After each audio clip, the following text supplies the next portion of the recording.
What's going on, everyone? Chris from Pickdawgz.com here with your free pick in the Providence versus Butler college basketball matchup going down Wednesday, January 8th, 2025. If you like this content, make sure you smash that thumbs up, subscribe to our channel. If you're looking for my best bets, the games that I love, head to Pickdawgz.com. Click the Premium Picks tab at the top of the page. We are locked and loaded for another week of solid action across the board.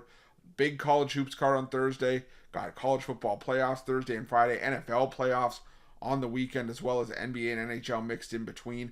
So if you want to hop on something, whether it's a daily pass or a long-term pass to get you maximum value, use the promo code PICK at checkout for 15% off your purchase. We've also got products for those who make big bets, those with big bankrolls, those looking for more of a VIP high roller experience where you get things like late alert plays closer to game time, where we'll track late line movement, try to get you maximum line value compared to the closing line. So if that sounds like something you're interested in, text the number on the screen for more information, just to find out if it's right for you. But let's get to this one between the Providence Friars and the Butler Bulldogs. You got Providence coming into this one, actually both teams coming into this one, 7-8 on the year. Providence coming in off an 87-84 loss to UConn in their last game, while Butler comes in off a 70-62 loss to St. John's. And it's the seventh straight loss for Butler as well. I'll tell you, the Butler Bulldogs, they're competitive in games where they're catching a ton of points. I mean, they lost to St. John's on the road by 8. They lost to UConn at home by 4. Lost to Marquette, catching double digits, only lost by 10 there.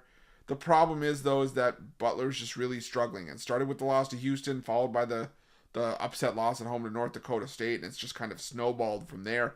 And now you got to go on the road to take on a Providence team that's fairly solid on the defensive end of the floor. They're still 84th in the country in adjusted defensive efficiency, just outside the top 30 in effective field goal percentage defense, top 75 in three-point defense, top 50 in two-point defense as well. So there's just, like I said, a lot to be desired for Butler against good teams, especially when they thrive on getting to the foul line and they thrive on shooting threes. The threes, I think Providence can defend, but Providence also not great at holding teams off of the line.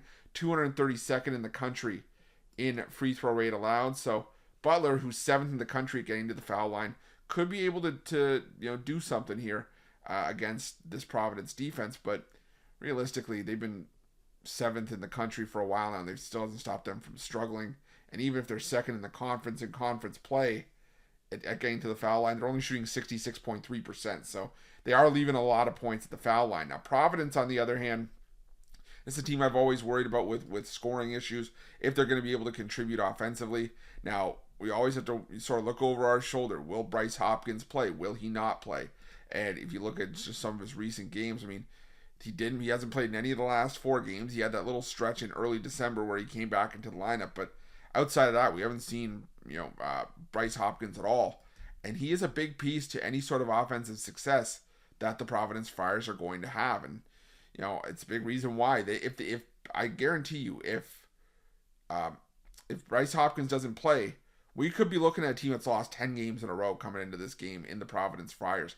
He was a big piece in those wins over BYU and DePaul in early December. So with me in this one, I can't get there with Providence because I want to know the status of Hopkins. If he plays, you obviously give Providence maybe a little bit more of a chance. Butler's just been playing so poorly that it's hard for me to get behind him. For me, both these teams have been so low scoring that I think I got to roll with the under here at 138.5. For me, this just feels like a 69-65 kind of game where, both teams do like enough to be competitive. It's not high scoring enough to get up and over this total. It's going to get close to it.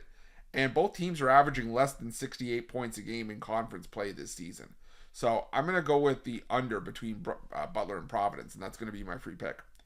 But just a reminder, if you haven't already, make sure you're subscribed to our channel and smash that thumbs up. And if you're looking for my best bets, you can find us at Pickdawgz Premium. Why you're Pickdawgz? Check out our betting tools. They're 100% free. They're the best betting tools in the business, and tools that you want to make sure that you have in your back pocket when you're making your best bets for the day's action. Thanks for watching. See you guys soon.